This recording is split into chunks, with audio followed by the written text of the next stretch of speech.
Yo, yo, yo. Hey, I'm Mark Buckner with the Mark Buckner Group at Compass Realty, and on this channel we talk about living in Chicago, buying, selling, renting, and investing and managing your properties in Chicago. And today I'm with Dixie, the man. What's up? So want to talk a little bit of property management with Dixie. One of the topics I talk about on this channel a lot. So Dixie, tell us the rundown, like how'd you get in the biz, what you do, tell us about the cleaning business. Got into real estate. So I first started a cleaning business, I think 8-9 years ago. Kind of took off. It was a small business. We started with house cleaning. Now we're doing just fully commercial. We got tired of dealing with housewives, and they're super detailed, and they wanted us to come once a month. And those expectations were super hard to meet every time. So we went commercial. It's a lot simpler.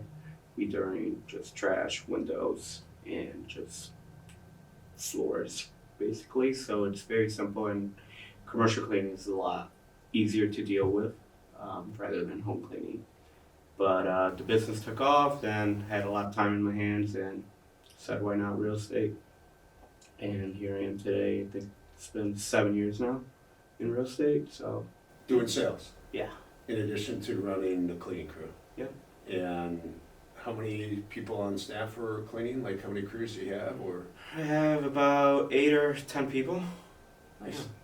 And they doing about 30-40 hours a week for you? Yeah. Right on. Yeah. And Some of them then are part-time, but a lot of them are full-time, yeah. And then how did you get into, so started doing sales, and how did you get into property management? Friends actually reached out to me, clients. They were like, hey, I rented their unit. They were like, do you just want to manage the property? And I was just like, sure. You know, they didn't want the headache, and that was just first agent for a couple of years. I was just like, I can use the extra money, why not?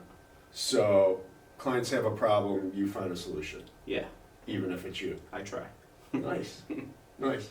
So what are like your suggestions or tips to a client when they have an investment property?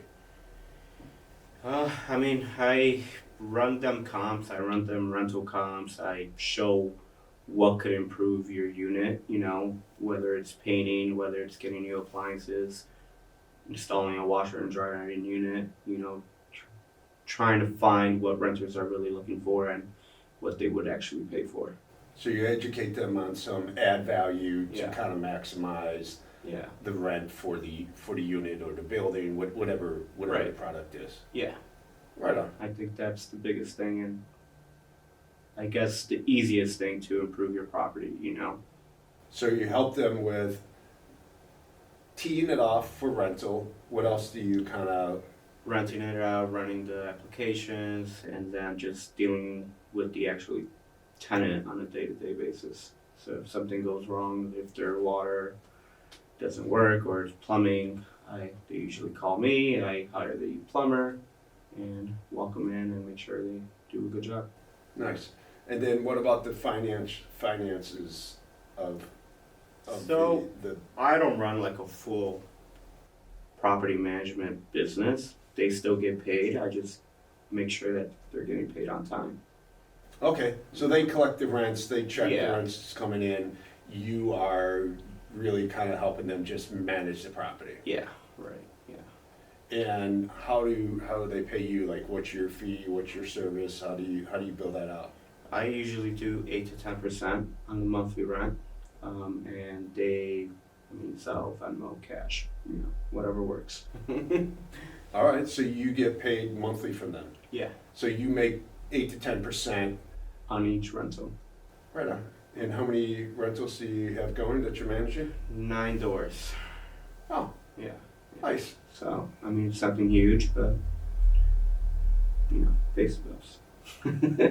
10% on, I don't know, maybe, I don't know what Yeah. all 9 units are grossing for you, Yeah, but it adds up. Yeah, they range from, I would say, 1,800 to 5,000. Right. Good chunk of change. Times 12. Yeah. Right on. I like it. Good. So Then tell me, like, what's the screening process? How do you help your clients screen tenants to make sure they have a good applicant? Well, the application we use is called listing to leasing. Uh-huh. So they actually do a lot of background checks, whether it's employment, previous landlords, and I do that as well. Not only do they call, I call, but I feel like with tenants, you almost have to do a full background check because you really don't know. I mean, they could have great credit, great job, but at the end of the day, you really don't know. So I try and have them meet the landlord before approving them, if the landlord's up to it. But I just do the best I can to actually see someone, speak to them, and the way they do business, I guess. Yeah. Do you have a renter requirement before they apply? Do you provide them with that? I mean, we just usually do 3 times the monthly rent. Credit score, I would say above 680. No prior evictions, no, what's it called? No prior evictions, what else? No bankruptcy, nothing like that, nothing alarming, I guess I would say. Yeah, I mean, if your credit score of 680, Yeah. that's going to rule out A lot of likely bankruptcies. Yeah. Nice.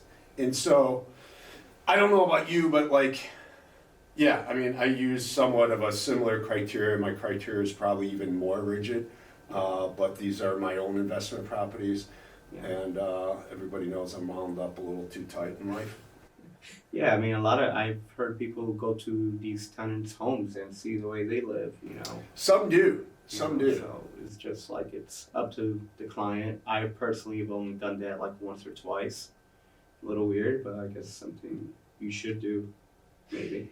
I think what's important for landlords as a whole, and our job educating landlords as a whole, is just whatever you do for one person, you got to do it for all, right? So everybody gets treated the same way. So Right. if landlord A wants to meet a tenant, then they should be meeting that tenant Right. all the time, so they don't get in trouble for treating one person one way, another person a different way. That's where you can kind of really get tripped for sure. up in the business. My credit score is 700, same thing, 30% of the income has to cover the rent, no history of evictions. Have you ever broken that rule? Broken the rule? No, Yeah. I don't. I really work hard Yeah. to make sure as a landlord that I treat everybody the same. I have it all printed out. Mm-hmm. So my process is that we have a description of the unit, what's coming with the unit, whether you're paying utilities, what you're paying, what you're not paying, what's the unit, parking, Right. every amenity of the unit. And then the second page is requirements. And the requirements have not changed since I wrote them 5 years ago. Yeah. And if you come to tour properties, so then the system is, if you inquire, you get entered into our CRM, which is Follow Up Boss. Then you get appointment, and after the appointment, it's on auto, so the requirements go out to you with the link to listing to lease. So everyone's treated the same way. Everybody sees it, and then people who apply, they go through listing to lease, and then like you, we call the employer and we call the landlord in addition to listing to lease to do it. And they're my rent for my buildings. I do all the showings. So I make sure I meet the applicant. And it's twofold, which I like that you're doing for encouraging your landlords to meet them, to kind of see if there's a good match. Like, I want to meet them, and I want them to meet me. Like, I want them to know, like, this is who you're getting, and I'm, like, everybody knows I'm frank to a fault. I say it the way it is. I'm super direct. I tell them my rules, like, you want to have a party, it's fine. Invite your neighbors during the week, after 10 o'clock, wrap it up. Weekends, midnight, wrap it up, but make sure you invite your neighbors. You got pets, they're on a leash, pick up, and I just kind of lay it out there because I don't want problems. I really don't. And it was like a compass where Bernadette, really, our old managing broker, just drilled it into us, like, you gotta share the requirements. And I'm just like, this is our livelihood, right? This is how we Eat. Yeah, this is how we eat, Yeah. pay our bills. Like, I got kids to raise. Like, biggest thing is I don't want to lose my license because someone said I mistreated them. Yeah. And I think that's one of the easiest ways to get burnt, losing your license. So let's talk about another one. Security deposit versus move-in fee. What do you do and why? If there's pets, I'm for sure doing a security deposit. If it's a single girl who are moving in, I'd rather charge a move-in fee. But it all depends also, I think, on the rental. If it's $5,000 and then we're doing $5,000 for first month's rent, $5,000 for security deposit, it could become a lot for that person sometimes. So I feel it's a situation based, but 100% if there's pets, I do a security deposit. Depending on the person, you do security deposit? Yeah. So no pet. Pets, security deposit, 100%. Ah, why? What's the philosophy there? I mean, they're a big mess. Dogs piss on the floor. Cats. You don't know how clean they are. So they rip up furniture, walls, whatever. So there's 99% chance that you're gonna do some cleaning up. And what's your move-in fee? It's usually $500. Interesting. What do you do different? So I was told, and I actually looked it up, so security deposits, based off what I've learned, is to utilize that money, it's super hard to do it. So if you get an educated tenant, a really knowledgeable tenant in Chicago, it's gonna be hard to utilize that money. The other is if you screw up on the interest, so that money, right, has to go into an escrow account, it has to be held separately, gotta track the earnest money, which, let's face it. A lot of people don't even wanna do that now. Yeah. In a bank, you're getting no money on that money. There's no money to be made up. Yeah. $3,000, there's really no interest on it. But we have to, at the end of those 12 months, we either have to pay it to them or give them a discount on that next month's rent, communicate it. And if you screw it up, they can sue you for that security deposit, the rent, the court fees, the legal fees, the interest, up to 5 times of the amount of rent.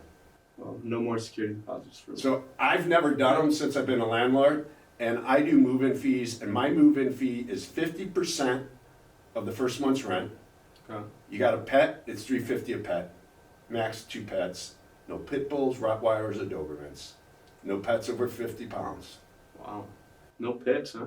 No pets. And it's just because, like, it's more, and this is what I promote in my buildings and to applicants, like, I'm trying to create a sense of community. You're paying your hard-earned money, you're going to work every day, you're coming home, you want a place to relax. You shouldn't be walking in and out of a building having a dog running around if you don't like dogs, or stepping in somebody's dog shit. Yeah. Whatever, or you're trying to sleep during the day because you work nights and the dog's barking all day long. Like, I can't have it. Like, you gotta have this sense of community. And I lay that out there. That's another reason why, like, this is what you get when you're renting from me. Like, this is my expectation of you, you know your expectation, and I know what you expect of me. Like, either we're a good fit or we're not. If we're not, that's okay. You go on your way and I'll go to the next one. But yeah, the move-in fees, I'm scared of security deposits. I've literally, the last building I bought had a security deposit and I made them give it back. I didn't want it. I didn't want it. Like, it's on you, you resolve it, you make sure you give them all his earnest money. I want no part of holding that. Yeah. What am I gonna do? I don't wanna hold on to, you're giving it to your clients, so it's on them. Yeah. For me, I'm the landlord, so I don't want any part of it, so I get rid of it. So I find it's really just easiest to do that. Cool. All right, man, I appreciate this. Any other thoughts? No, I don't think so. I guess what's the worst tenant you've had? I want to know now. Oh, worst tenant I've had? Yeah. Oh, this dude he schooled me, man. He straight up schooled me. So I learned some valuable lessons, right? Education costs money, right? So he educated me indirectly, and it definitely costed me money.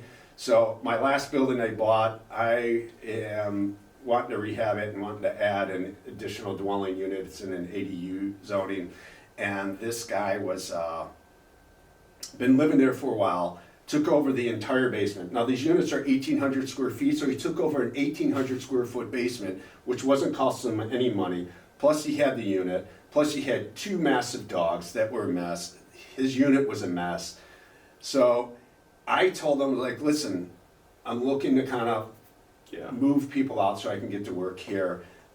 Right away he goes, I was like, so, you know, if you want to stay, that's great, but I really, you can only stay a certain amount of time because then I'm moving on. He was like, well, his lease is coming up. I didn't know if you've been in the building longer than 3 years, you have to give 4-month notice, not 2-month notice, not 1 month notice, but 4-month notice. Wow. And if you want to raise the rent, 4-month notice. So I was like, all right, fine. Here's the rules, here's your 4-month notice, you want to stay, it's this, you don't want to stay, get out, that's okay, no harm. He wasn't giving me a straight answer. At that point, now he's not answering his door. He's not picking up the phone. So, you know, I wait till it's a Sunday night, about 7 o'clock at night. Good morning, good evening, here I am. Here's your notice, buddy, you've been served. Wow. Walked out. So he's really hot with me. To find out, he is an eviction attorney. Oh. So I met my match. How'd it go? How long did it take? It cost me, I think, $1,000 to get him out the door. Wow. Yeah, And he's 4 still- months or longer? He stayed his 4 months, but then he flipped the script on me. I had to pay him to get him out. Huh. Yeah. Sucks. But you know, once again, I look at it as I got a good education with him. And education always costs you money, and I learned some valuable lessons. Did you him. keep him as a client? Is he No. your eviction guy now? He could be my eviction. I also did not care how he just did business. Like I didn't care how he communicated. I really tried to approach it as a collaborative effort. Like, this is what I'm doing, this is where I'm going. And he was just all of a sudden jockeying for a position. Yeah. And that's just, you know, I think my approach to this business is really trying to help people and trying to collaborate. And I find the easiest way to be a landlord, to put leases together, to sell real estate is just being fully transparent and trying to communicate effectively. I'll set firm boundaries, obviously, but that wasn't his approach. And so, like, if that's how you do business in your personal life, I don't trust how you're gonna do it professionally, and For sure. I don't want a part of it. Yeah. Yo, if you like what we're putting down on here, my man Dixie, give him a jingle, give me a jingle, or direct message me. He is up for business. If you're looking for someone to help you with managing your property, he's awesome. Or if you're looking for some commercial cleaning, he's the man. And if you like what we're putting down on this channel, be sure to hit subscribe, hit the bell. You'll be notified every time we do a post. Thanks for listening. Awesome. Thanks for having me. Brother.